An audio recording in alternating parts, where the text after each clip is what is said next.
ولا شك أن صيام هذا اليوم المبارك هو شكر لله تعالى على ما تفضل به على عباده من إنجاء موسى عليه السلام وقومه من فرعون وقومه. هذا الشهر عموما أعني شهر الله تعالى المحرم كان النبي صلى الله عليه وآله وسلم يكثر الصيام فيه، وخاصة الصيام في أيام الاثنين والخميس، فإنه عليه الصلاة والسلام أخبر أن الأعمال تعرض على الله تعالى في يوم الاثنين والخميس. قال عليه الصلاة والسلام: فأحب أن يعرض عملي وأنا صائم. ولا شك أن اتباع الإنسان للنبي عليه الصلاة والسلام في ذلك له به أجر عظيم باتباعه للسنة. قال عليه الصلاة والسلام فيما رواه البخاري قال: يقول الله تعالى: كل عمل ابن آدم له إلا الصوم فإنه لي وأنا أجزي به. للصائم فرحتان: فرحة عند فطره وفرحة عند لقاء ربه، ولخلوف فم الصائم أطيب عند الله من ريح المسك. دل هذه والأفاضل على عظم أجر الصيام وأن الإنسان ينبغي أن يحرص عليه. وكذلك قال عليه الصلاة والسلام: من صام يوما في سبيل الله باعد الله بينه وبين النار مسيرة 70 خريفا.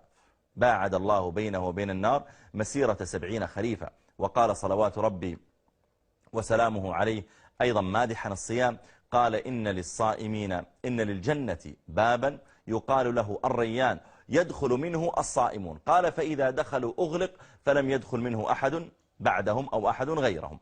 دل هذه والأفاضل على أن صيام الإنسان خاصة للعاشر من هذا الشهر الكريم من شهر الله تعالى، هذا الشهر العظيم من شهر الله تعالى المحرم، أن الإنسان مأجور عليه بإذن الله تعالى، وأنه عند الله جل وعلا له به ثواب.